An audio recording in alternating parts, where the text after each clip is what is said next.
DMTV Info, votre chaîne d'information en temps réel. La politique, la santé, le sport, les faits de société, la musique, les rumeurs et bien plus encore. Vous découvrirez cela dans notre chaîne DMTV Info.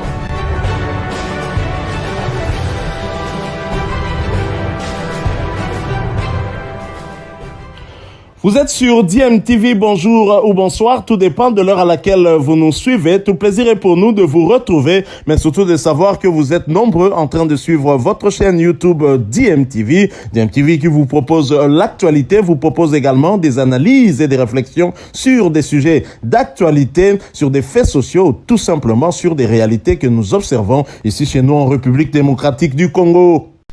Heureuse année 2022 à tous, cette année qui commence, nous souhaitons qu'elle vous apporte beaucoup de bonheur, mais surtout la santé et la grâce divine. Alors nous allons faire un petit tour d'horizon quand même, le tout premier de cette nouvelle année 2022, parce qu'il y a eu actualité concernant certains de nos internationaux congolais, et nous débutons ce tour d'horizon par le Portugal où nous parlions de Chancel Mbemba et sa prestation lors de ce classico contre l'équipe de Benfica, un classico qui a eu lieu une semaine après l'autre classico. La fois dernière, c'était dans le cadre de la Coupe du Portugal, et cette fois, c'était pour le compte de la 16e journée du championnat portugais de première division. Et à la suite de sa belle prestation, Chancel Mbemba s'est retrouvé dans l'équipe type de la 16e journée. En effet, l'international congolais, celui que l'on surnomme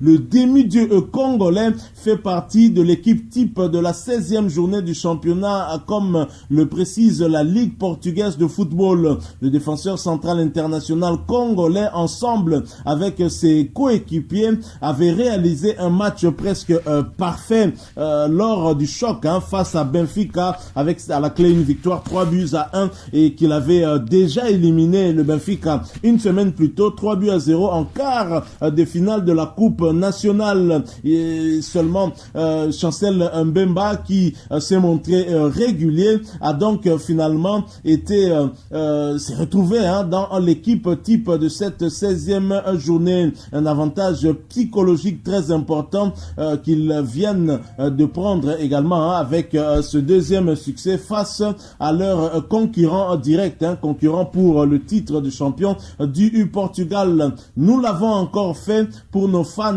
Vous étiez incroyable hier, a-t-il dit sur les réseaux sociaux après cette belle victoire 3-1 contre le Benfica. C'est leur 5e victoire consécutive, toutes compétitions confondues, qui leur permet surtout de conserver leur place de leader avec 44 points ex-aequo avec le Sporting de Lisbonne. Pour la prochaine journée, ils iront sur la pelouse d'Estoril. Ce sera le samedi 8 janvier 2022 pour confirmer cette belle dynamique, cette bonne dynamique. Il faut dire que Chancel Mbemba a clôturé l'année 2021 en beauté, et j'espère que l'année 2022 va également débuter pour lui en beauté. Le rendez-vous est déjà pris pour le 8 janvier prochain face à Estoril. Ce sera également un déplacement et l'occasion pour Chancel Mbemba et le FC Porto de conserver toujours la tête du classement, bien que c'est ex-aequo avec le Sporting, qui est aussi un concurrent sérieux au titre cette saison. Voilà donc ce que nous avons voulu partager avec vous. La bonne nouvelle pour le demi-dieu congolais qui finalement s'est retrouvé à la suite de sa belle prestation, s'est retrouvé dans l'équipe type de la 16e journée. Bravo, il continue en tout cas à garder sa forme, et c'est une très bonne chose pour les Léopards de la République démocratique du Congo. Léopards d'ailleurs qui se retrouvent en stage du côté de l'Égypte. Il s'agit de Léopards africains qui se retrouvent là-bas dans le cadre de ce premier stage prévu par le technicien argentin très expérimenté Hector Raúl Cooper, et qui finalement va organiser aussi un deuxième stage. Ce sera du 24 janvier au 2 février, cette fois avec toute l'équipe de la République démocratique du Congo, et probablement on pourrait également voir Chancel Mbemba faire partie de ce stage. Alors nous poursuivons ce petit tour d'horizon et nous allons cette fois-ci du côté de l'Allemagne où nous allons avoir des nouvelles de Silas Katompa Mvupa. Nous en parlons tout de suite après cette courte pause.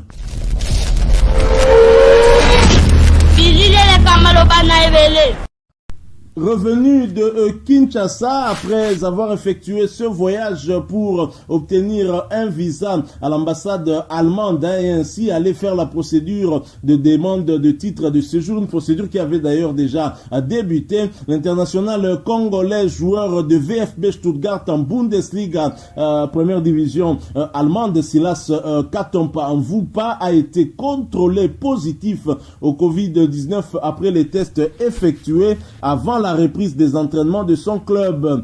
C'est le club lui-même qui a annoncé cette nouvelle sur son site officiel. L'attaquant congolais devait reprendre l'entraînement avec l'ensemble de l'équipe comme annoncé par son club. La procédure de délivrance d'un titre de séjour en son nom exact est en cours depuis juin dernier. Après le match à Cologne, Silas s'était rendu ici à Kinshasa pour obtenir un visa à l'ambassade d'Allemagne.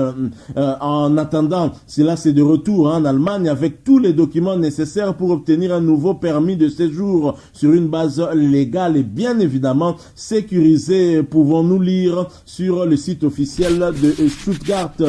L'ancien joueur du FC MK de Max Moquet était à Kinshasa il y a quelques jours pour la régularisation de sa situation administrative. Cette dernière était une obligation des services d'immigration allemands après son problème de changement d'identité. Alors nous ne pouvons que souhaiter prompt rétablissement à l'international congolais Silas Katompa Mvupa, anciennement connu sous le nom de Silas Wahama Ngituka. Alors nous allons quitter l'international congolais Silas Katompa. Nous allons aller du côté de la Turquie où des rumeurs continuent à persister, en tout cas en ce qui concerne l'avenir du capitaine de Léopard de la République démocratique du Congo, Marcel Tisserand. Marcel Tisserand qui pourrait faire son retour à l'Hexagone. Le départ de l'entraîneur portugais Vitor Pereira pourrait avoir des grosses répercussions sur l'avenir de Marcel Tisserand. Désormais, les rumeurs du départ du défenseur international congolais sont de plus en plus nourris. Après l'Olympique lyonnais, le Hertha Berlin, c'est désormais le tour de l'AS Saint-Étienne qui tente le coup de s'attacher les services de l'ancien Toulousain. À en croire un site proche des Verts, Pascal Duprat, le nouvel entraîneur stéphanois, aurait ciblé son ancien protégé à Toulouse pour renforcer le compartiment défensif de l'AS Saint-Étienne.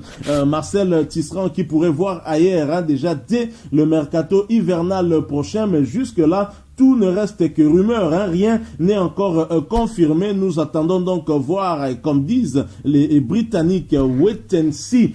Nous observons pour voir ce qui pourra advenir de l'international congolais Marcel Tisserand. Alors nous poursuivons ce petit tour d'horizon. Nous allons atterrir en Chine, mais en faisant un crochet en Afrique par la Tanzanie. Et nous parlons de deux joueurs qui évoluent du côté de Young Afrique. Il s'agit bien de Fiston Mayele Kalala et de Jésus Mouloko du Capel, deux anciens joueurs de l'Est Club. Nous en parlons tout de suite après cette courte pause.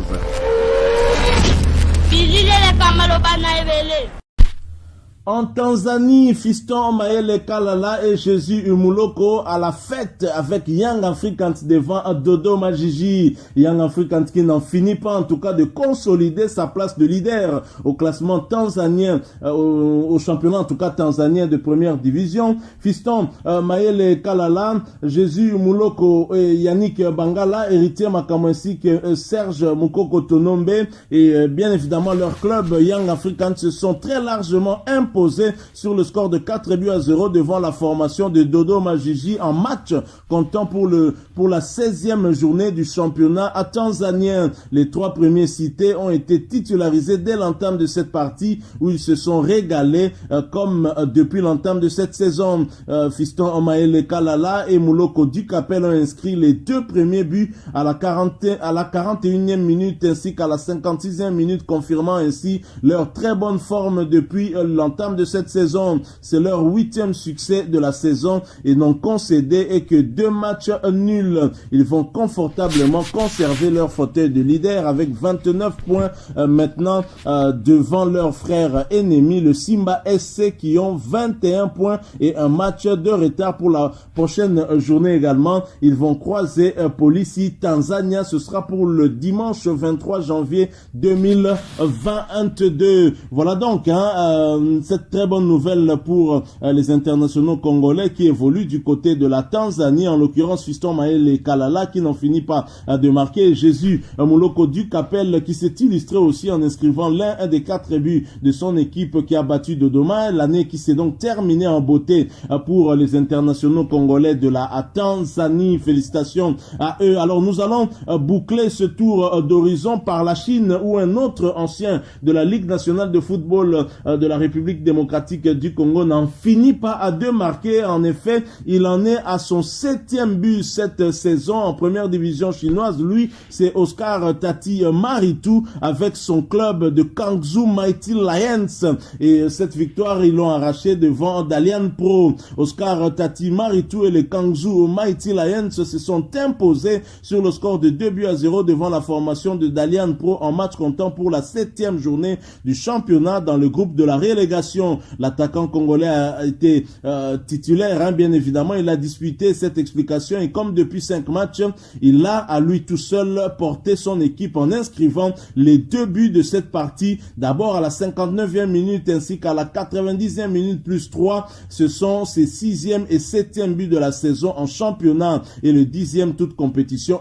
confondue. À une journée de cette phase, ils occupent la 3e place au classement de ce groupe avec 24 points. Ils sont bien partis pour se maintenir. Pour la 8e journée, ils croiseront la formation de Tianjin Tigers le lundi 3 janvier prochain. Oscar Tati Maritou, ancien de Racing de Shark Club, hein, Shark 11, continue en tout cas à marquer son passage en Chine, hein, et lui qui est resté en Chine alors que Cédric Bakambu va chercher un autre point de chute, hein, dès le mercato hivernal. On entre déjà au mois de janvier, nous sommes déjà le 1er janvier 2022. Voilà qui met fin à ce tour d'horizon. Merci à vous qui l'avez suivi. Si vous l'avez aimé, laissez-nous un maximum de j'aime. Merci de partager avec nous aussi votre point de vue en nous les laissant à travers un commentaire. Abonnez-vous si vous êtes nouveau ou ancien que vous ne vous êtes pas encore abonné. N'hésitez pas d'activer la petite cloche de notification en cliquant tout simplement sur celle que vous verrez apparaître dès que vous serez abonné parce qu'elle vous permettra